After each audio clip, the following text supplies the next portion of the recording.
And good afternoon, good evening, and good night, and welcome to today's episode of Law, News, and Laughter. Our top story today, a monkey-themed banana holder is tearing a Texas city apart. That's right, a city of just under 40,000 people around the area of Austin has been plunged into a racism debacle over whether or not a banana holder is comparing black people to monkeys. Yeah, okay. Beyond that, we also have, we're going to look at a Hill article about the 4-day work week and how apparently boomers in America think that would destroy everything that made America great. We also have game over for, nope, that one I'm saving for Rumble. Should have been more careful with that. Police found 115 bodies at Colorado Green Funeral Home while investigating what a putrid smell was. Yeah, the whole thing about planting a body in under a tree or whatever else sometimes doesn't quite go off as well as it should. We will also be looking at how ideology and reality meet when men pose as non-binary people to crash a woman's event. Yeah, I'm still not sure how I feel on that one. The hair looks good? Really? Because I literally 30 seconds ago just had an argument with the wife about it. She's like, your hair looks good. See, this is why I don't trust your eyesight. My hair looks terrible. No. Anyway. Big Ass Galactus Popper sent you, I found. Stingy, if it was on Twitter, I haven't had a look yet, but thank you for sending that through. We'll have a look. But as always, guys, let's get stuck into it, shall we? Welcome to Law, News, and Laughter.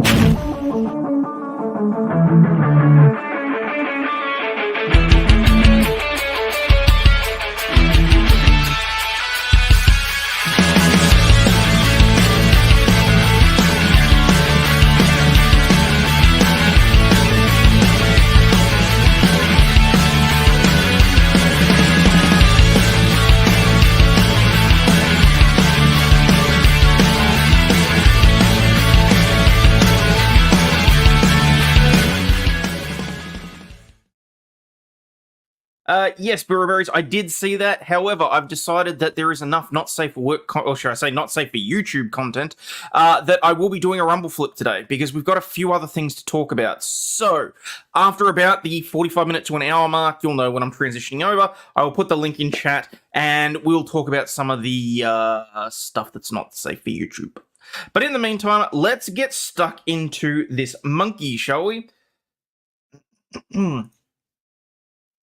A monkey-themed banana holder is tearing a Texas city apart. Look at this thing. Obviously, that's an artist rendition, but the city council meeting in Hutto, Texas had been in session for just a few minutes on August 31 when local resident Nicole Calderon stepped up to the podium moments after another speaker angrily rebuked Mayor Mike Snyder. What happened next would plunge the city of less than 40,000 people just a half-hour drive north of Austin into a ferocious debate about racism. At the center of the controversy, improbably or inevitably, depending on where you stand, is a $20 banana holder that some see as a physical manifestation of the racist trope that compares black people to monkeys. They better have a damn good reason for this. Calderon's 3-minute speech began with a recounting of her visit to a cancer-stricken mother-in-law's home, where she admired a banana stand and said that she would love to give it to the mayor as an encouragement to continue the work he's trying to accomplish.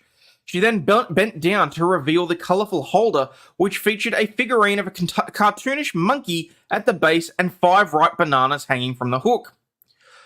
One of the many monkeys who keep trying to climb the ladder for bananas, regardless of how many times other monkeys try to pull me down and beat me up, Calderon said in the meeting. To me, the bananas represent what I expect and what I am willing to fight for. Low taxes, keeping a roof over our heads, and food on the table. Authentic community. When she was done talking, Calderon took the banana holder up to the dais, where it sat in front of the mayor's face for the rest of the 2-hour meeting. Its prolonged presence there has since sparked outrage of complaints of racism and calls for the mayor, who is white, like approximately 49% of his constituents, to resign.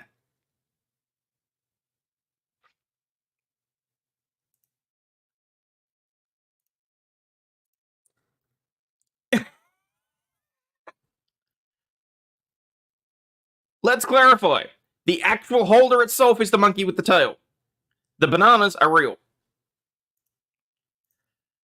Hutto Mayor under fire. Members of the Hutto community are outraged after a woman publicly offered Mayor Mike Snyder a banana basket with a monkey on it. Since the city recently lost a $12.5 million racial discrimination lawsuit, some feel that the gift had racist overtones. Some people need to have a cup of concrete and harden the fuck up. Oh shit, that was under the 8-minute mark. Oh well. For context, here's the moment that it happened. I share at the podium, but tonight I have a personal story as it relates to public interest. To begin, my mother-in-law is fighting cancer, and she has a PICC line for the chemo, which makes the seatbelt. One thing, people, if you get a PICC line, for God's sakes, take care of it, look after it, and do not let them discharge you from hospital with the PICC line still in without giving you instructions to go to another hospital or how to care for it. Speaking from personal experience, those things can turn septic and almost kill you. Felt very uncomfortable, especially on bumpy roads. And she says Hutto is the worst. So last week, while I was visiting with my in-laws at their house, I complimented an item on their counter, and my mother-in-law said I could have it. Of course, I thanked her and admitted that if she gave it to me, that I'd just give it to the mayor, as encouragement to continue the work he's trying to accomplish and in relation to the monkey experiment. Her response was adamant. Tell him that he can have it as long as he fixes the roads, and you put some bananas on it first. This is for you, Mayor. It's a symbol, and I'm one of the many monkeys who keep trying to climb the ladder for bananas, regardless of how many times other monkeys try to pull me down and beat me up. For clarification, for anyone that doesn't know the experiment of the monkeys, what happened was a while ago, some scientists put a bunch of monkeys in a room with a ladder. At the top of the ladder are a bunch of bananas. Those bananas obviously were the reward for the monkeys climbing the ladder. What would happen, however, is that every time one of the monkeys tried to climb the ladder, the entire room of monkeys would be doused with water.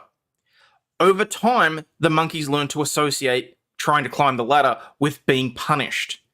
Now, what they did was one at a time, they took the monkeys out and replaced them with a new monkey.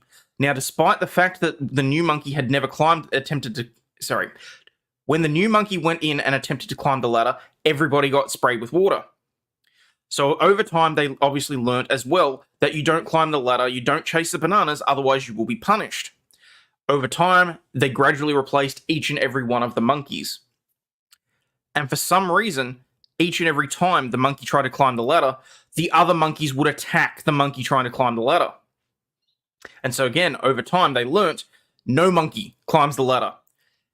By the end of the experiment, despite the fact that none of the original monkeys who had been sprayed with water were in the room with the ladder, anytime any of the monkeys tried to climb the ladder, the others would attack it. And so it was an experiment about social conditioning to make sure that, we teach people that if you try and strive high, you will be punished, you will be knocked down off the ladder. So that's what she's talking about there. To me, the bananas represent what I expect and what I'm willing to fight for. Low taxes, keeping a roof over our heads and food on the table. Authentic community. Council as a model of proper decorum. Conservation and preservation of natural resources, like an environmental impact study. Fundamental human rights, like exercising our First Amendment. Public safety, and are we getting a value in our services? And justice, because accountability builds trust. And last, our basic necessities, keeping government small. Keeping government small, yeah. That'd be nice. I believe the mayor has some racist tendencies that I think should be really alarming to the citizens he claims to represent, said Brian Thompson, one of the 2 black members of the 7-seat Hutto Council, to the Daily Beast last week. Calderon insisted that her gift to the monkeys theme had no racial implications. I see no racial implications on this. Where was it? People saying this is racist. They're the ones who are racist. It's the way that it seems like, yeah. Calderon insisted that it had no... Snyder apologized for offending anyone, but claimed he wasn't aware of the monkey trope and insisted that he was not racist. It's pretty racist that just seeing a monkey makes you compare it to black people. It's not like it was a watermelon. Oh, shit. I tried everything I can do to understand things. For instance, I work at a community where our market is run by a black man and his boss, who runs the entire company, is a black man. They know that I'm in politics. I run a lot of things by them, Snyder said. I'm not getting into it. Last winter, our Santa Claus got the bug, so we asked for a Santa. And they're like, well, but he's black. And I'm like, well, what's that got to do with anything, he said. So we made the decision to have a black Santa.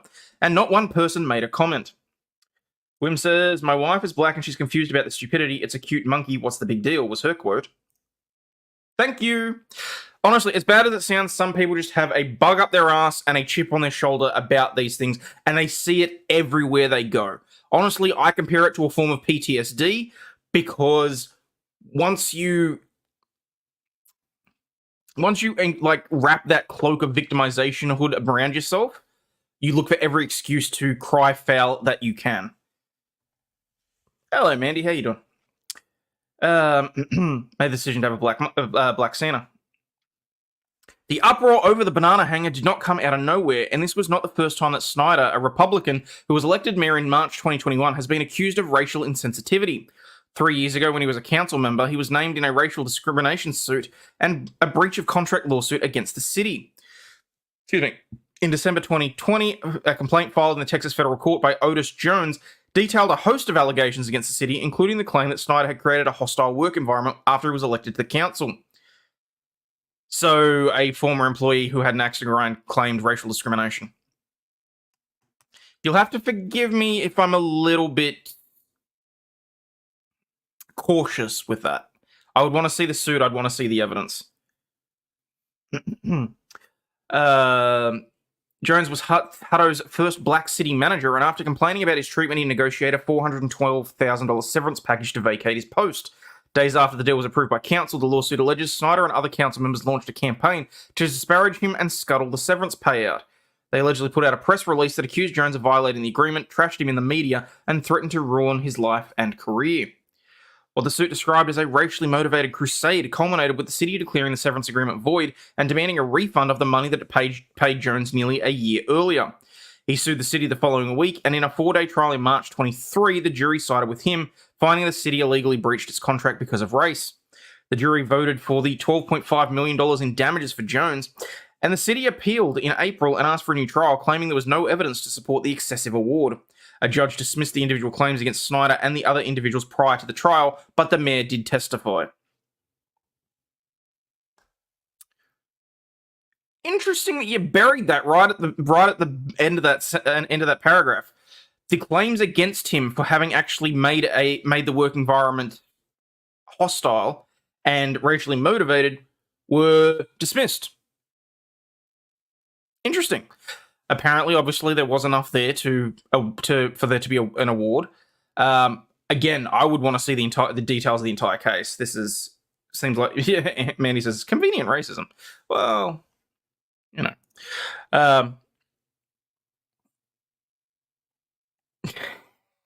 Trenton says it's Rumble like giving to stick it to YouTube. Fair enough. In an interview last week, Snyder 100% denied all allegations made at the trial and said there was a lot of misunderstanding or deliberate misunderstanding. There is a difference there.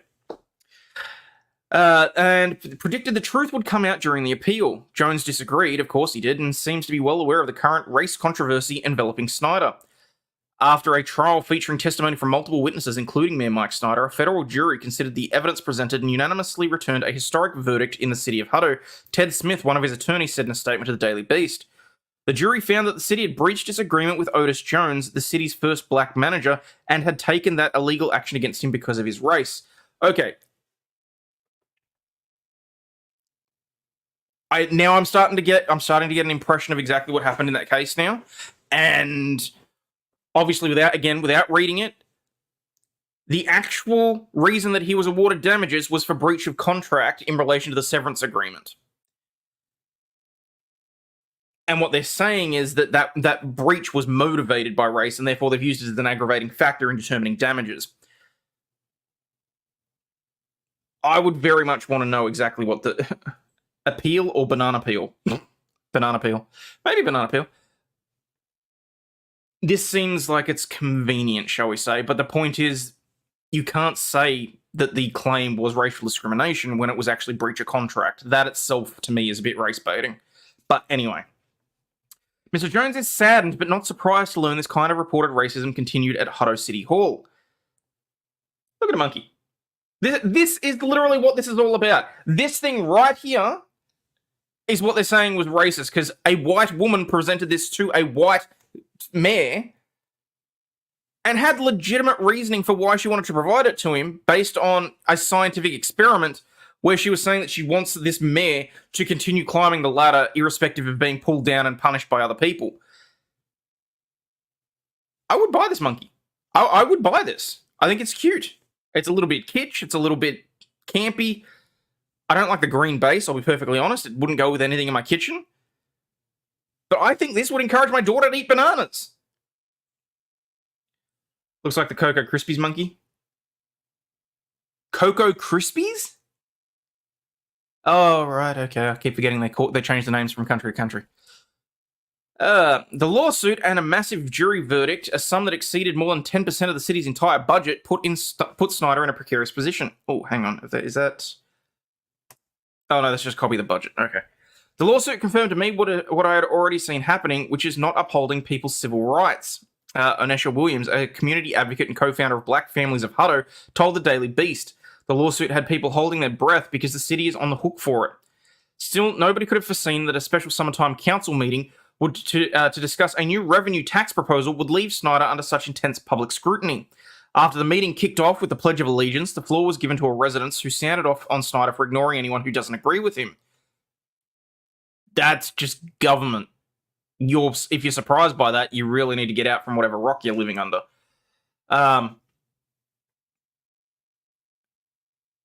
Buying a... You assholes. Love you, chat. Every lawsuit the city has faced over the past few years has been a direct result of your actions, he said. Well, yeah, he's the head of the town. If the city is sued for something, of course people are going to claim that it's as a result of his leadership. No shit, you think? When Calderon walked up to the podium, she was carrying a teal shopping bag, which she set down before launching into her speech. After she pulled the banana holder out of the bag and presented it to Snyder, she continued her remarks, which included a series of things she wants for Hutto, from the preservation of natural resources to limited government. Calderon, who ran for mayor in 2019 and lost, told the Daily Beast last week that her speech gift an explanation. Okay, this is a former... actually, it doesn't say whether or not she was ever in local government or anything, but this is someone who cares enough about her town, about her country, to want to run in political office in order to make change. I'm not surprised in the slightest that she's done this. How the hell are Cocoa Puffs racist?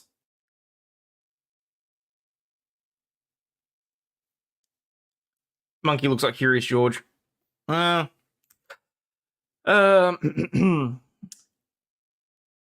told the Daily Beast last week that her speech, gift and explanation of it, referred to the 5 wet monkey experiment and challenging groupthink. There it is. In this experiment, scientists placed monkeys in a cage that had a ladder to bananas at the top of it and would spray all the animals with cold water when one of them tried to climb the fruit. The other monkeys would pull them down and attack the climber until they learned not to climb the ladder. To understand the 5 monkey experiment is to understand a little bit about politics that's been happening in Hutto, she explained. I refer to myself as a monkey that's been trying to climb the ladder and getting pulled down, and then what those bananas represent. This is not how some of the others at the meeting viewed the gift or the fact that it sat in a place of prominence the entire meeting. If he had actually just taken that and set it off to the side, I feel like it probably would have been disrespectful to the gift giver. I can understand why he sat it there, given that it was not in the road, it was not preventing people from seeing his face, and it was a gift that was given to him either personally or as the mayor, in which case it technically should belong to the city. The man always keeping monkeys from climbing the ladder. No, the irony of the experiment, Mandy, though, is, and I know you're probably missing the point for comedic effect, but the irony is that it's teaching the populace to keep each other down. It's literally trying to instill tall poppy syndrome into the general population. That's what it's about, and the fact that it's able to be done. The monkey banana holder is city property. All right, Dana Wilcott, the other Black City Council member, said she froze in shock when Calderon whipped out the banana stand. Holy shit. How much of a chip do you have to have on your shoulder so you're not allowed to have anything that's monkey-shaped anymore? As far as I'm concerned, I'm starting to think that's racist against the monkeys. I mean, holy shit, now do we have to get rid of Planet of the Apes as a fucking, have to be buried like so many other things that are just, not fit? Where's the Ministry of Truth when you need it? Whip out your banana stand. What's the difference between... Oh, Mandy, that one actually did border on... that one does border on cultural insensitivity if you don't know the backstory, so I'm not reading that one out. Froze in shock when she whipped it out. She said that she and Thompson immediately stared at each other across a dais in disbelief. Their dismay only grew, she said, when Snyder not only accepted the gift, but placed it right in front of his place before continuing the public comments section of the meeting. Just bought it for $15.99 plus tax and 2-day shipping.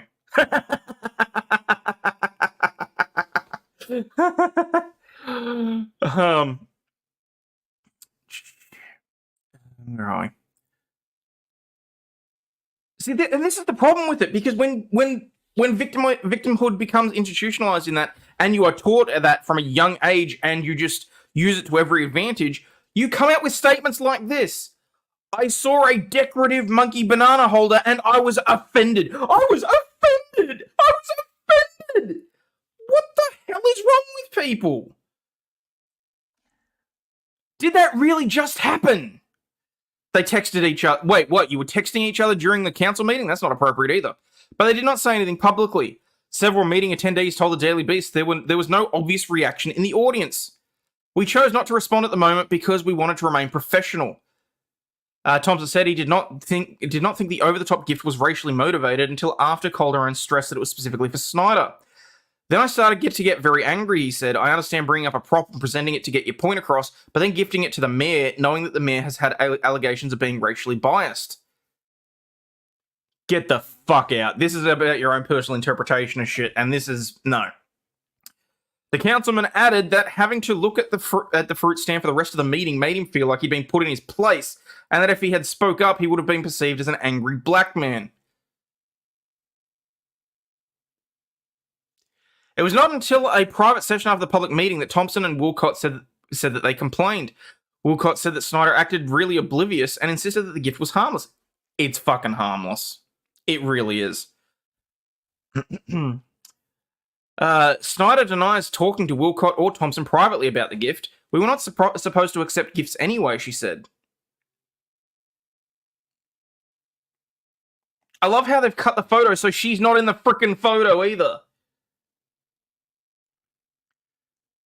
Before long, the banana stand with the monkey motif was the talk of Hutto, a town previously best known for its official symbol being a hippo.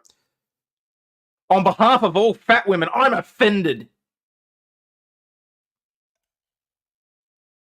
Wait, that only works if you know the joke about the hippo and the woman.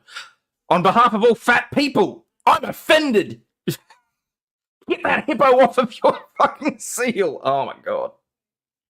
Imagine being intimidated by a banana holder. Yeah.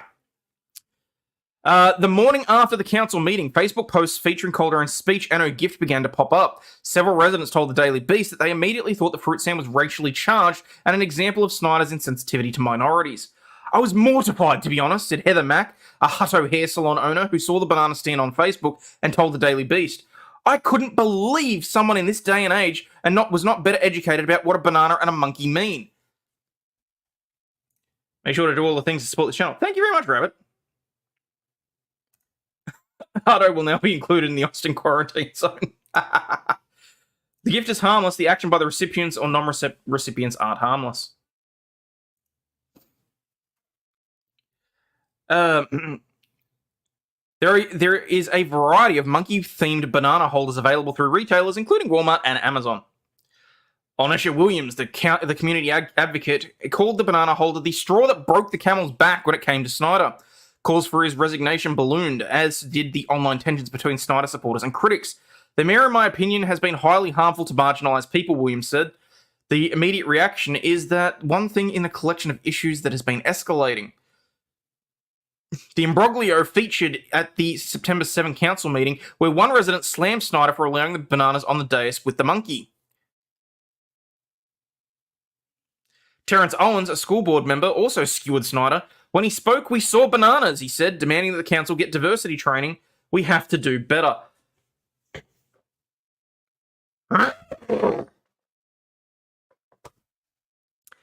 Diversity training over bananas and a monkey stand. How about you have some diversity training to understand that not everything is insensitive or offensive? Have a fucking cup of concrete and move your ass on. Jesus Christ. I'm such a baby. The monkeys make me cry. Don't you mean it was a bunch that sunk the banana boat? Apparently. I'm sure. Oh, God. Thompson also addressed the matter at the September meeting, saying that he was deeply concerned and disappointed that Snyder accepted the gift of bananas, which is a historically racist symbol used to demean and dehumanize African Americans. He demanded an apology. Get all bananas out of supermarkets. No more bananas. It's racist. Get them out of there. In response, Snyder said that he was sorry and that he could now see how the gift could be taken wrong. Looking back, had I known it could be viewed or construed that way by community members, it is an easy decision. The anger over the banana stand initially surprised Calderon, she said, because nobody in the community reached out to her. I did look inward and I was like, maybe I'm culturally insensitive. No, sweetheart, you had a very logical, reasoned argument as to why you wanted to provide that to him. And it made sense, because it is literally an experiment that was used with bananas and monkeys. So I started researching race relations and where do we go from here? Calderon said that her research took her to the writings of black conservative Shelby Steele, and she stressed that her message and gift to the man never had racial undertones. Despite the apologies and soul-searching, the furor does not appear to be dying down. At recent meetings, more residents demanded that Snyder resign. Of course, they're using it to get him out. The supermarket is very triggering. Next, it's going to be claims against the supermarkets for compensation for racial insensitivity. Yes, still life. Apparently, black people cannot eat fruit. At least not without becoming, triggered. I have olive skin. Stop eating olives. It makes me feel like you're a killer trying to eliminate me from the earth. Need insensitivity training. Learn to be less sensitive. Yep. It was taken wrong because they wanted to take it wrong. Exactly. Don't apologize for other people's stupidity. Nope. So, despite the apology at recent meetings, more residents demanded he resign, and the anger from both sides is bubbling over online and in person. Like the title says, this is tearing the city apart! At the September 28 meeting, Calderon once again stood at the podium, thankfully without a shopping bag this time. She slammed the anti-banana stand group for never reaching out to her and said they had no intention of trying to make this into a teachable moment. You have no intention of trying to bridge the gaps between race. All you want is to divide, she said. And then she began to speak directly to Wilcott, whom she called out for shaking her head on the dais and said, is this a safe space for me? Are you trying to call me out and attack me? Fuck you! As I was walking out, Onesha was like, oh, that's nice. I'll tell that to my kids. And I was like, good. First Amendment. Look it up and fuck you too. Despite the deepening discord, Snyder told the Daily Beast he has no intention of resigning because he does not believe that this will solve the problem. He said he hears the community's anger and wishes he had handled the gift, which he threw away at home after the meeting, differently. Okay, 1, rude. 2, potentially city property anyway. Holy shit. The spark that ignited the Texas Civil War. A monkey banana holder.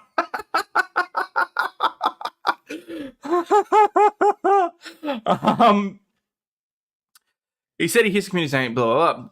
He also noted that he is allergic to bananas. Okay, that makes more sense, but you could have gifted it to somebody else rather than throwing it away. Meanwhile, residents were worried that Snyder's refusal to resign and the continuing hostility will mean for a community centered around the hippo way of kindness and inclusivity. Bitch, have you seen a hippo when it's pissed off? There's nothing inclusive about a hippo. What are you saying? Just because they're big, that it's inclusive because there's a whole bunch of fat people in Hutto? I'm really confused by this now. What the fuck are you talking about? Kindness and inclusivity? How about we take a bunch of you, sit them right in the middle of, like, Africa and wait for a hippo to trample you? Will that work? How does that suit for you? Can we do that? Holy shit! Not going to say what other food they can hang on to that makes it genuinely racist.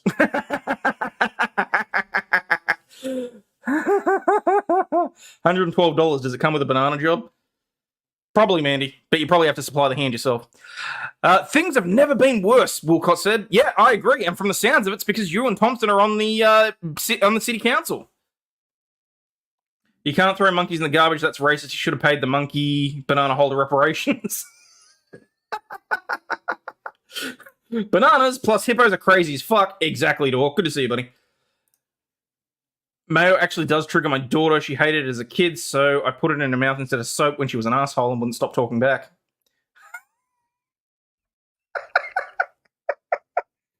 Think we should be inclusive. Let's all sit with the fat people together in clumps on airlines. We can't, because then the airplanes wouldn't fly properly. We'd be going around in corkscrews for everything. There's money in the banana stand. Quite possibly. Yes, Mads. According to him, he threw it away when he got home. Which, again, I think is just wrong. But anyway. She still talks back and hates Mayo. Oh, there's no commentary on this. There's literally... the Daily Beast did not allow comments on this post. That's hilarious. Aren't hippos one of the most dangerous mammals on the planet and aggressive? Yes. Yes, they are. They really are. Crazy Walkover on Rumble says, they're just bananas, don't chimp out. Oh, fuck. Are sausages racist? No, sausages are sexist. Never sit them all in one area of the plane, just clump them together in threes. On equal sides of the plane to balance it out. Saw a kid have an allergic response to soap, so I improvised. Hey, fair enough. If it works, it works.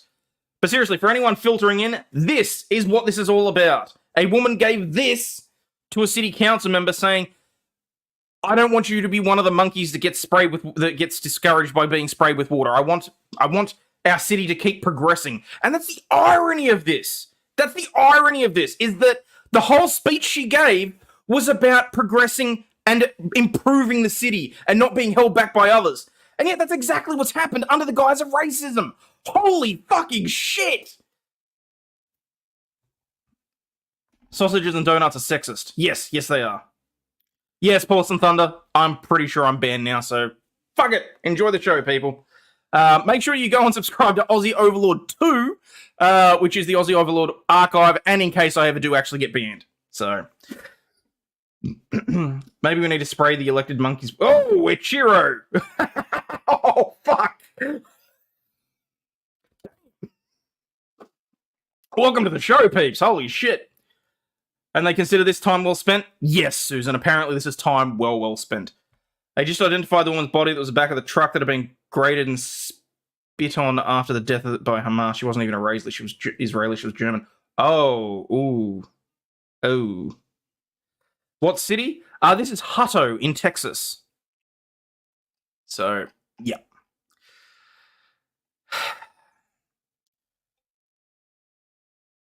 So it's let's keep apart because a joke press is bad. Get a life. Exactly. Yep. Yes, Mads, this chat is fucking hilarious. And despite what anyone else with a hat and a drinking habit may say, I have the best chat on the planet. And I very much appreciate each and every one of you, just in case you are listening. How you doing, mate?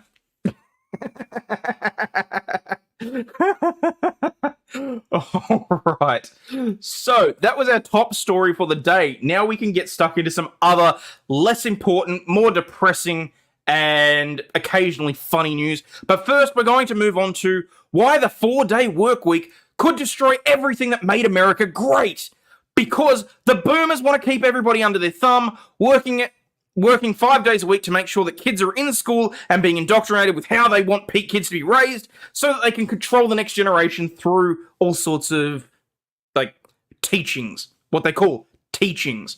That's just me ranting and trying to appeal to the most amount of public. I haven't actually read this article yet, but let's get stuck into it, shall we? For some people, the 4-day work week is a new dream. The measure, supposedly a panacea, fuck it, I've never been able to pronounce that word, for employee satisfaction, even found its way into the United Auto Workers' demand in their contract talks. Liberal bastions such as Massachusetts and California have pushed bills upon businesses to adopt a 4-day work week. We may not see it yet, but this measure threatens to undo everything that made our nation's current prosperity possible. America was built on a 6-day work week. The 5-day work week originated nearly a century ago with Henry Ford, who used it to remove incentives for his employees at Ford to unionize. Panasia, thank you.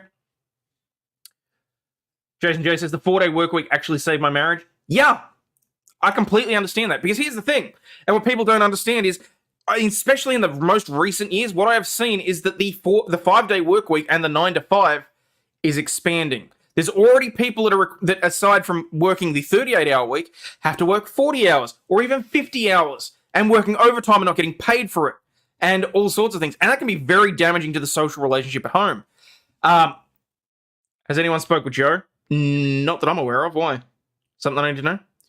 Love the 4 to 10 schedule, gave me a life. Well, there you go, Mandy. I'm happy to hear that. But here's the thing, because now, particularly in the legal industry, for example, offices are opening at 8 and closing at 5:30. In the winter, that means that you're leaving your house in the dark and you're getting home in the dark. Overtime and not getting paid, what the fuck? Yeah. 6-day work week would kill me. Yeah. People will have a 4-day week and a 3-day week. Have a 4-day week and a 3-day week. Yeah, which one was I supposed? I'm Dave. Was it either of those supposed to be a weekend or? Where are we? The 5-day week originated with Henry Ford. Yep. The argument for the 4-day work week is much more tendentious, making broad claims based on weak and flawed data sets. I disagree with that because, as we've seen earlier this year and into late last year, there was like a 6-month study across multiple countries as to what the impact of a 4-day work week were on a bunch of companies. And shock horror, the companies were more prosperous and more productive. Now, don't get me wrong. I'm not saying lump it all together. I'm not saying do 3-day weekend. I personally am an advocate for having the Wednesday off, so that you've got 2 days at work, a day to break and recharge, 2 more days at work, and then you got the weekend. That's my own personal. Every single time, probably because Joe is Jewish and people wondering how him and his family are doing given the attacks in Israel. Fair call. My contract is 40 and I have done that for 30 years.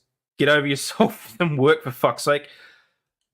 Yeah, but Dork, here's the thing. Working 40 hours is fine if you get paid for those 40 hours. Not everybody is, and that's my contention on it. People aren't going to get out for a bit. Oh. Oh, you're talking about Israel. Gotcha.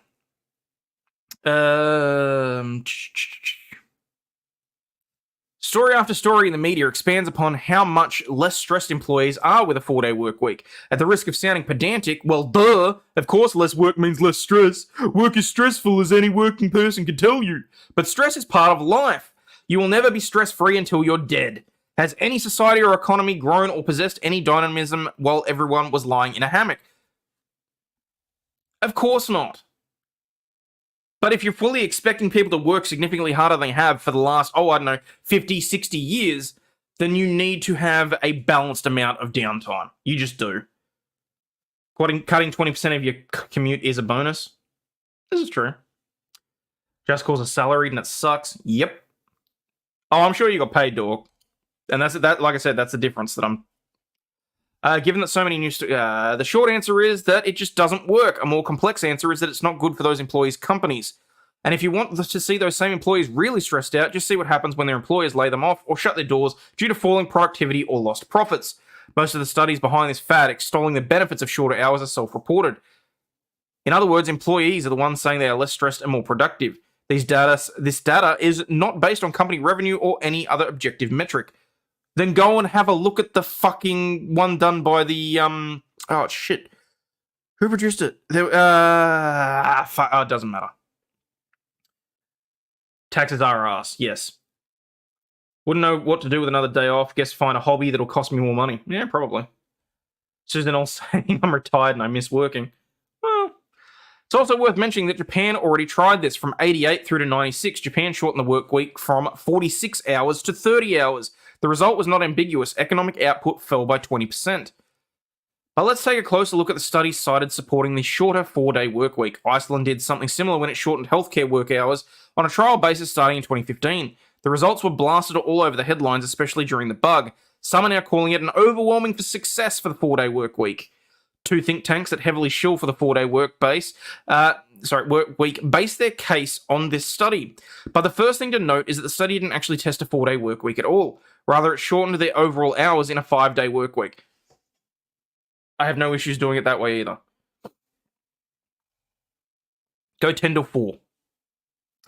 The trial included only about 1% of the tiny nation's workforce, and no shocker here, it showed that employees' well-being did increase with the reduction of work hours. But it was a complete mess for the employers. The Icelandic government had to shell out almost $30 million extra to hire more healthcare workers because of the experiment. Oh, you mean that overworked individuals who were suddenly given time off had to be replaced by other people that were similarly trained? I'm shocked! I wonder what that might actually have to do with unemployment rates then. If all of a sudden a whole bunch of vacancies are opened up and people are not actually being stressed out. Maybe you have to actually invest in education and make sure that it's a half-decent and attractive employment opportunity for individuals. How many hours do the banks work? That's a damn good point, Mandy, because here, half the banks close their branches at 1 p.m. My wife and I can actually spend time together when the kids are at school and actually get things done and not stress about it. Well, there you go. Adam's asking about the LFL. Adam, that's once a week on Thursdays. Mads says they work 9 to 2 in some places. Yeah. Sure the farmers would love to work 4 days. I'm sure they would too, actually.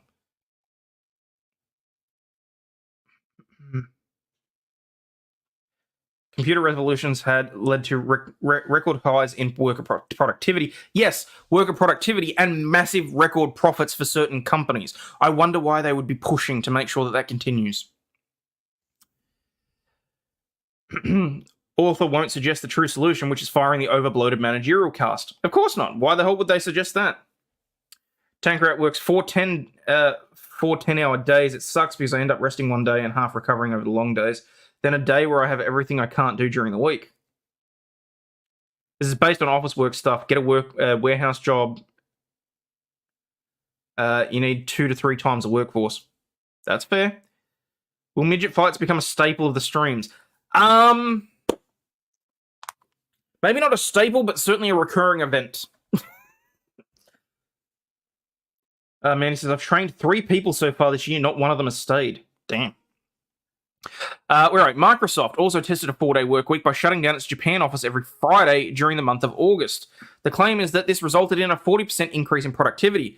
But if that's true, then why aren't they doing that everywhere where Microsoft operates? Because, and I've said this before, corporate responsibility is a fallacy. If they think that it's something that's going to affect their bottom line, then of course they're not going to implement it. Never will. What? So Hayden did some fight during the stream earlier? No, not this stream. Not this stream. The Friday. So for anyone that doesn't know, on a Friday I do the after party. Last week we looked at various news articles and that sort of thing. We watched the LFL game, and we topped it off by watching some little people box. And one particular little person dressed in a monkey suit getting fly kicked by a wrestler. We had a good time. Do IRL streams where you pay hobos to beat each other's asses? That's not... No, I don't like that. Ichiro called you a midget. Well, look, I'm short, but I don't know that you class me as a midget. Again, the answer is simple. Productivity. Productivity increased over the short period of time during a low productivity summer month when overall productivity was at a 75-year low. Maybe that's because people are so fucking burnt out and they don't actually care because they're not getting half-decent pay rates. In all fairness, who doesn't want to work 80% of the hours for 100% of the salary and benefits? But the problem is that the 4-day work week doesn't work for the bottom line, no matter how much the media or employees would like it to. Exactly. As a lawyer, you can write up all the legal disclaimer contracts for them. Promise watching NFL beefcakes? No, Chloe, because I can't stand the blokes playing. This is not a female-friendly situation. The after party is not aimed at women. Well, I mean, the cameras on the LFL game are aimed at women. NFL's boring when compared to the NCAA. The midget in the monkey suit was the highlight of my Friday. Well, there you go. Midget fights. Call it microaggression. That's terrible. For any customer-facing business, a 4-day work week would be a nightmare. If your company is open only 4 days a week or has significantly reduced operations 1 day each week, then how do people reach your staff? They don't! The result is that companies have to hire more staff, which in turn raises costs. That's if the business is open on that day. Oh no, the poor employers. Well then, let's make the employees work more so that the poor employers don't have to suffer. That's pretty much it, Crazy Warlock. That's what it breaks down to. Dress them as Australian animals and the midget fights will be in real life Pokemon. Oh my god, Mandy.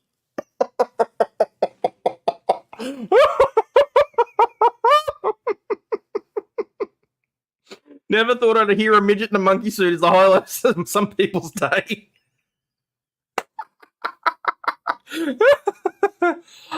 Oh, where are we?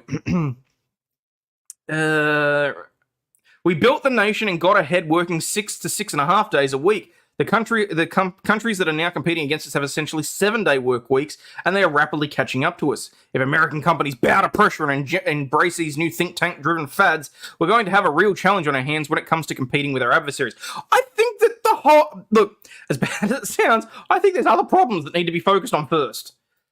Why do honey buns be tasting so good for? I don't know, Jonathan. I don't know.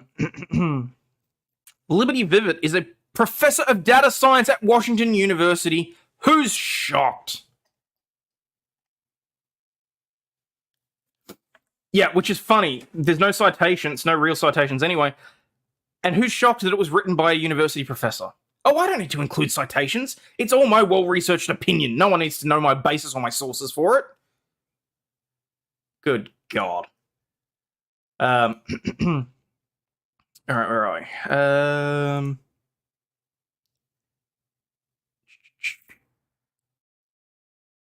Wild Citizens Arrest. Wow, see, these are the kinds of shows that I like, where we have major topics that we talk about, and I actually rant on them for a little while. This has been brilliant. This is what the show is supposed to be like. I need more midget fights. No, not midget fights. What I need is more of these stories, like the fucking Daily Beast article, where we can actually get our teeth into it. Wow, that was...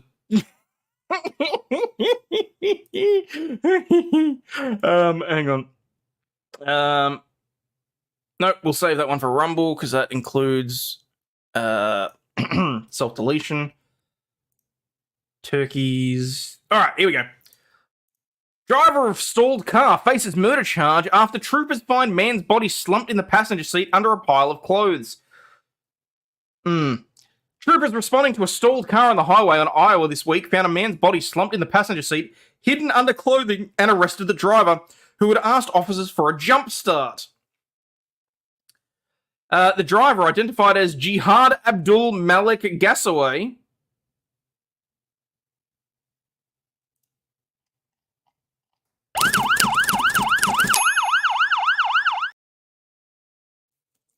was booked on $50,000 of bail into the Piaushik County Jail on murder and abuse of corpse charges in the death of Kemp Xavier Sherrod Harrell, 26, police said in a statement.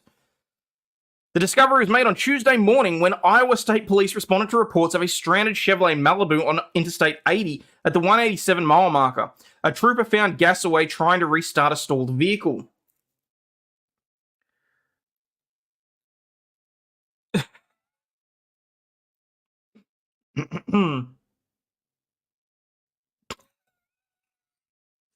You, Mandy. That's funny. An affidavit obtained by Law and Crime outlines the case when troopers arrived at the stalled car and found Gasaway standing outside the vehicle. He allegedly told the officers that he needed to jump and that he had a gun, which turned out to be the murder weapon, the document said. Upon further investigation, another male was located in the front passenger seat of the vehicle. The male was covered in miscellaneous clothing and was not responding to troopers. Troopers noted in the affidavit that Gasaway did not call 911 to request medical assistance or tell them that someone was dead in the car. They say that he'd covered the body with clothing to conceal it. Dork with a £2 super chat. Thank you very much. Just because midget fight. Does the wife not have a midget fetish? I do not have a fetish. Put some sunglasses on. He's just sleeping. Yeah. Actually, I think the most egregious thing here is that the cops tried to wake a sleeping man on a road trip. Like, that's not very nice. At the sheriff's office, he allegedly told investigators he and the victim had left Cedar Rapids in Des Moines earlier that morning. He said he covered the victim because he thought he was very cold and kept him warm because both were cold. Sure. I didn't know that the victim was gone until I watched the police's eyes and read his lips. That's when I started crying in the car. He was alive and talking to me. Had you covered his face? Like, this doesn't... He's chilling. He smoked too much weed, bro. Investigators learned a vehicle had been reported in a ditch along I-80 at mile marker 205 at 6:01 that morning. Investigators also learned that the 2010 Malibu had been in the ditch while being driven by the suspect sometime before stopping at mile marker 188. Wait, so he killed the guy and stole his car? When asked if the victim was alive when the Malibu went into the ditch, he said, yeah. When asked what happened to the victim, he said, we got into it. While searching the Malibu, investigators found a 9mm shell casing in the front floorboard and 2 expended bullets in the front passenger door. The casings came from the gun troopers had taken from the defendant. It's unclear whether he has an attorney. Holy shit! Oh.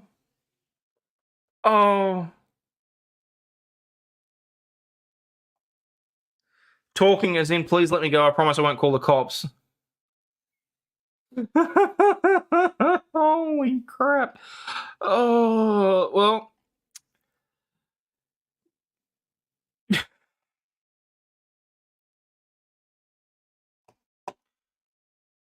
Okay. The guy is clearly a little bit mentally unwell, if only because of his name and the fact that he's wearing a crucifix. Like, I'm not casting aspersions or assumptions. I'm just saying maybe the guy might have wanted to change his name. Anyway, all right. Moving on. Where are we? Police found 115 bodies at a Colorado green funeral home while investigating a putrid smell. An awful smell seeped from a neglected building in a small Colorado town for days, followed by a report that the police made Followed by a report that made police take a closer look at the green funeral home operator's storage facility. Inside, they made a gruesome discovery. At least 115 decaying bodies. But was this the intention? I mean, if it's green, maybe the whole idea is that the bodies decay and whatever, and then they just pile up the remains and, like, use it as compost or whatever. Ew, is all I'm going to say. Investigators were tight-lipped on Friday about exactly what they found inside the Return to Nature funeral home in Penrose, Colorado. I just assumed it was California. But their plans to bring in teams that usually deal with airline crashes... Whoa! They're bringing in the teams that usually deal with airline crashes. Coroners from nearby jurisdictions and the FBI pointed to a grim mess. A state document, meanwhile, alleged that the funeral home owner, John Halford, tried to conceal the improper storage of the corpses. He claimed he was doing taxidermy at the facility, according to a state suspension letter dated Thursday. Halford acknowledged that he had a problem at the property, the Colorado Office of Funeral Home and Crematory Registration letter said. The document did not elaborate on the taxidermy and the alleged improper storage of the remains, but the facility's registration has been expired since November. No one has been arrested or charged. Text messages to the funeral home seeking comment went unanswered. No one at the business picked up the phone, and there was no working voicemail. Funeral home officials were caught. How bad does it have to be that you're trying to get in contact with someone via voicemail or via text message over something? Like, Simpsons Family Crematorium, you kill them, we grill them. See, you laugh, but I covered that story about the freaking guy that did a lawyer ad so that he become a coroner. And it's like, you kill him, we grill him. Like, Jesus. Funeral home officials were cooperating as investigators sought to determine any criminal wrongdoing. Fremont County Sheriff Alan Cooper said at a news conference where he called the scene inside the building horrific. On Friday, a sour, rotten stench came from the back of the building where windows were broken. Coroner officials from Fremont County and nearby El Paso County parked their trucks outside and discussed amongst themselves as they walked around the building. Some identifications would require taking fingerprints, finding medical or dental records. Oh, the bodies were decomposed enough that they needed dental records. And DNA testing in a process that could take several months, he said. Families would be notified as soon as possible after the body identification, he added. Ew. If this was medieval era, do you think that they would throw the dead bodies into the castle towns instead of cows? Yeah, probably, actually. So, you stab them, we slab them. That was so bad. It really was. Oh my god. Okay, where are we? Yeah, let's watch this. Let's watch this footage. A Gold Coast man jumped into action on spotting a suspected stolen car. A wild citizen's arrest of a teen who was allegedly joyriding in a stolen car in Queensland has been caught on film. Listen, LFL reporters and commentators. Queensland. Two different things. Queensland. Say it with me. Queensland. The chaotic chase and arrest happened on the Gold Coast on September 30 when a Highland Reserve man spotted a badly damaged Range Rover, which he suspected was stolen. Instead of calling police, the vigilante hopped in his own car and tried to chase down the allegedly stolen Land Rover. The footage shows him calling out to his partner, "Baby, I'll be back in a second." A girl is seen jumping out of the four-wheel drive, running as fast as speeds... What? Running at it as it speeds off down the suburban street towards the main road. The man tries to catch the Land Rover, at times crossing onto the wrong side of the road, but turns around when it gets away from him and goes after the girl. He pulls up to the girl yelling, "Oi, don't you fucking run! Stay there, don't fucking move, get on your knees, get on your fucking knees now!" Context matters. The man commands the girl, having cornered her in a driveway and detaining her with zip ties. A Queensland police spokesperson confirmed the officers took the girl into custody that day. She's been given a notice to appear for unlawful use of a motor vehicle and is due to reappear in Bentley's Children's Court on October 30. The police allege a gang of teens stole the vehicle from the Esplanade on the Gold Coast. Let's go to the tape!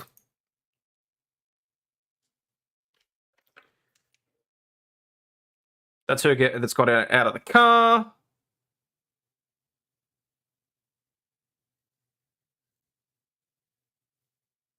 Yep, he really couldn't get ahead of it.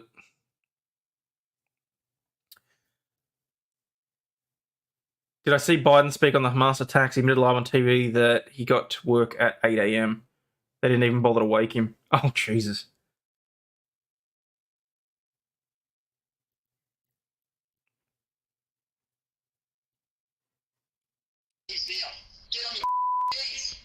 This is what happens when you come to Highland Reserve. Okay. That just randomly happened. Alright. That was all, yeah, okay, well, good on him, but still. Where are we? No, I'm gonna do that on a Rumble, because that one's a bit nasty. Oh, someone mentioned olives earlier. Spanish police seized 74 tons of stolen olives amid soaring prices. Look at this. They had them in the back of their freaking car. Spanish police have seized 74 tons of stolen olives in the southern province of Seville, the latest theft triggered by soaring prices caused by a dwindling harvest. 12 people were arrested in the town of Pilas after their suspected involvement in the theft and trading of olives, police said in a statement on Friday. Spain is the world's largest producer of olives and olive oil. Heat waves, when the olive trees were flowering, and a severe drought have caused a plunge in production, driving up prices. A similar harvest is expected for 2024, according to the estimates. Police have also detected the thefts of olive oil. Some 6,000 litres of extra virgin olive oil was stolen in late September from olive oil producer Terraverne, which operates in Tiba, a small village in the Malaga province, and specialises in premium oil. Do we really care about the rest of this? The point is, a fuck ton of olives was stolen. Yes, 74 tons of it. This is what happens when you come to Queensland. Building explosion. Yep. The olives aren't virgin anymore? Nope. No, they are not.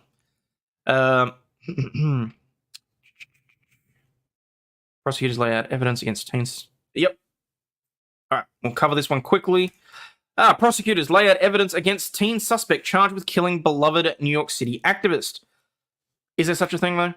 A Brooklyn teenager has been accused of fatally stabbing a beloved local activist through the heart and was remanded without bail on Thursday night at an emotional arraignment where prosecutors laid out the evidence against the alleged killer. Brian Dowling, 18, glanced down at his parents, who wept and shook with emotion during his initial hearing at the Brooklyn Criminal Court in the murder case that has gripped the city's attention. The teen is accused of killing Ryan Carson in front of his girlfriend at the Brooklyn bus stop earlier on Monday. I saw this. I saw the footage of this. Days before the victim's 32nd birthday, Dowling allegedly turned and stabbed Carson without provocation, according to prosecutor Jordan Rossman at the arraignment. Two witnesses positively identified Dowling as Carson's killer from the photo lineup and said he was the person seen stabbing the activist in the video in the senseless attack. Investigators also recovered clothing that matched what the suspect in the video had been wearing at Dowling's home, as well as a knife, though it's unclear if it's one used to stab Carson. Carson, a long-time campaign organizer for the New York Public Interest Research Group, was heading home with his girlfriend when they attended a wedding on Long Island when he was knifed. The couple was waiting at the B38 bus stop on Bedford-Stuyvesant in Bedford-Stuyvesant just before 4 a.m. when Dowling allegedly came after Carson at random. The teen could be seen knocking over a row of mopeds on the sidewalk in front of the pair before turning them and shouting, "What the fuck are you looking at?" according to the footage obtained by the Post. The assailant then walks towards Carson and his girlfriend, screaming, "I'll kill you." He lunges towards Carson, who steps back and trips over a bench at the bus stop. He then pulls a knife and allegedly stabs him 3 times, according to video and the cops. Dowling has been charged with murder and criminal possession of a weapon. Despite the violent and senseless crime, the teen's defense attorney said his client had never been arrested before. This is a difficult case for several reasons beyond the tragic loss of life. Here you have an 18-year-old man, a young man who has no criminal history. A friend of the family said the teenager's mental state should be looked at by investigators in an interview with the Post earlier the day. Montgomery said Dowling comes from a good family and asked for a serious bail, arguing that he shows zero risk of leaving town. His parents are here, and I assure you he has no flight risk. He was arrested at his home, the lawyer said. Judge Joshua Glick ultimately remanded him given the nature of the charges and the narrative given by the people. The alleged killer looked teary-eyed as he learned his fate and glanced back at his parents, who waved from the courtroom benches where they were seated. Dowling is due back in court on October 11. His family members left the courtroom without speaking to reporters. Seeing the video, the attacker started it by being a massive smunt for no reason. Yeah, I've seen the footage too. I wasn't necessarily going to actually play that on stream, but now that I know that there's an actual court case involved, well, I mean, there was always going to be one, but you know what I mean. Now that I know that it's on foot, it's okay to talk about it, sort of thing. So, let me just double check. No, I want to save the Banksy thing for tomorrow. Caught my boyfriend cheating on Google Maps. We'll save that one for Kinky Corner.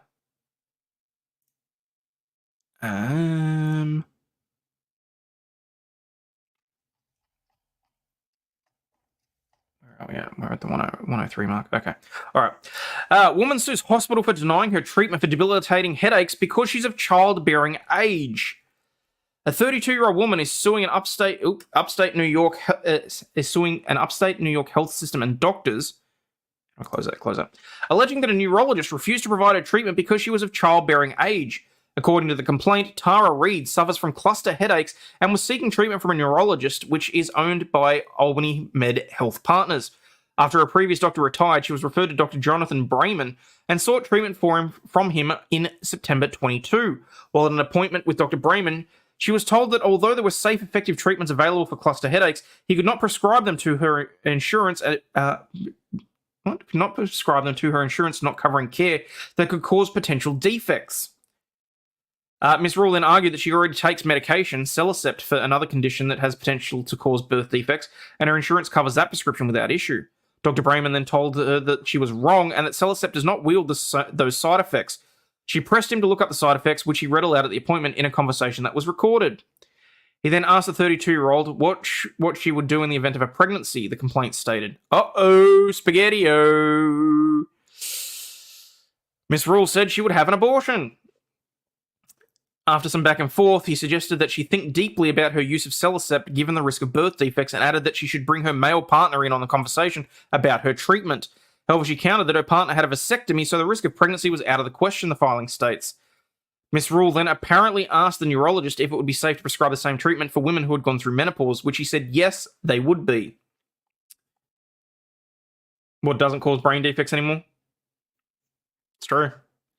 Cutting straight to the point, she asked, so the only reason you won't prescribe me these treatments is because I could get pregnant. She didn't get a straight answer. The doctor then asked, how's your sleep? The filing states that the neurologist denied safe, effective treatment for her disabling condition due to her age and sex, and he then refused to provide her treatment options based solely on her potential for pregnancy, despite her repeatedly telling him that pregnancy was neither a possibility nor a concern. He said, as long as I'm of childbearing age, regardless of sexual partner, regardless of birth control method, regardless of any of that, I can't take the treatment. She said in a tear-filled TikTok video at the date of her appointment. In an interview with Jezebel, classy name, Ms. Rule underscored that the pregnancy questions get more complicated in a world after Roe v. Wade fell. Where are we drawing the line here? A hospital is going to require someone to share a pregnancy test, proof they're on birth control, get a hysterectomy in order to have life-saving healthcare.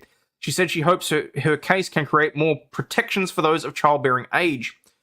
A spokesperson for the Albany Medical Health Partners told the outlet that it cannot comment on pending litigation. Under the Affordable Care Act, it is unlawful for providers to refuse to treat an individual or to otherwise discriminate against the individual on the basis of sex or age, as well as to deny or deny treatment on those bases. Wait, what? As well as to deny or deny treatment? Deny or deny? Okay. But the situation only got worse for Miss Rule. A week after her appointment with Dr. Brayman, she went to the emergency room due to untreated cluster headaches, and her vitals were dangerously out of range due to the pain of the untreated condition. But the chaos didn't stop her. A nursing practitioner then told her she was being discharged for live streaming, which she said was 100% illegal. Security guards then stood outside of her room as Miss Rule repeatedly denied that she was live streaming, the complaint says. As a result, Miss Rule was asked to leave the premises despite the fact that she was still high on the pain scale, and records indicated that her blood pressure and pulse were still abnormally high. She was not transferred to a different facility, the complaint added. But still the saga continued. After her partner posted a negative review on Google, Miss Calistrati reached out to him, an unauthorized party, to receive plaintiff's private health information via Facebook, where she disclosed Miss Rule's health information and said that because of the negative review, her children were receiving threats against their life. Miss Rule sent a complaint to the emergency care center about the nurse practitioner, which found no impermissible HIPAA violations occurred. She also filed a complaint with the New York State Department of Education, which found Miss Calistri to be in violation. Funny that the emergency care center investigated themselves and didn't find any wrong, but as soon as it went to an actual administrative department, she was in violation. On top of this judgment, hospital records subpoenaed by Miss Rule's lawyer found that the nurse practitioner wrote that Miss Rule was feeling better, which was normal, and that she had requested to be discharged. These documents also noted instructions to escort Miss Rule off the premises, seemingly contradicting other paperwork. So she tried to lie and cover up that they were discharging her like that. Holy shit. The doctor, if he prescribed that drug, he'd be liable if she did have a kid. On top of the violation of the Affordable Health Care Act claim, Miss Rule accused the defendants of violating the Civil Rights Act, Age Discrimination Act, the New York State Patient Bill of Rights, and federal regulations. She also accused Miss Calistri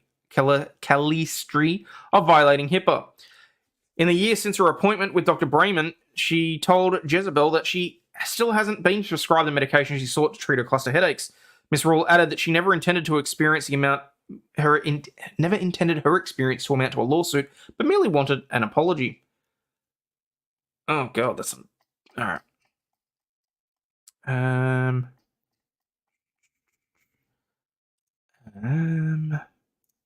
Check if there's anything there. Pennsylvania porch gator, we might save that one.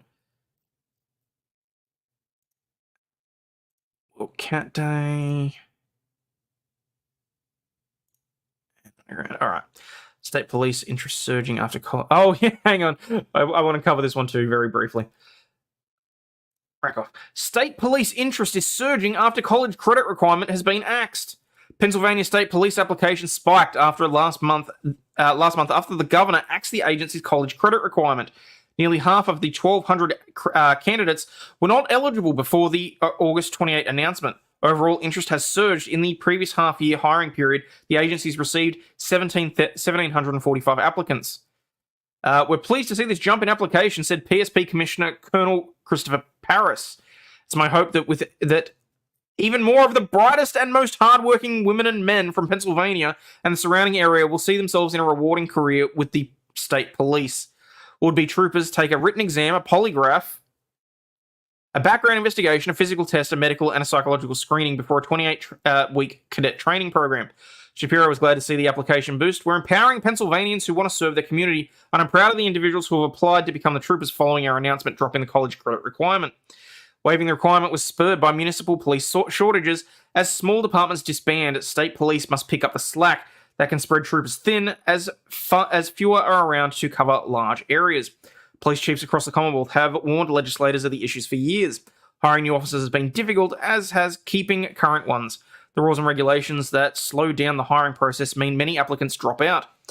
Large cities like Philadelphia and Pittsburgh, too, have hundreds of vacancies in their police departments. Hiring the police departments and PSP has been called dire, a situation where they have lost at both ends of the candle, according to Harrisburg Bureau of Police Captain Atta Akapo Martin. Not requiring a college education to be a state trooper may make Pennsylvania more competitive with its neighbours. West Virginia, Maryland, and Ohio only require a high school diploma or GED to qualify. New York requires 60 college credits, Pennsylvania's previous standard, that can be reduced to 30 if an applicant has 2 years of military service. Likewise, New Jersey and Delaware have similar requirements.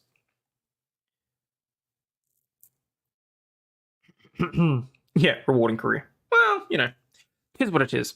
All right, guys. Yeah, we've got some reasonably nasty stories, so I'm going to make the jump across to Rumble, which means I need to very quickly do this and put this in the chat for everybody. Link across to Rumble is in the chat, and I will see you all across there, provided I can get this working.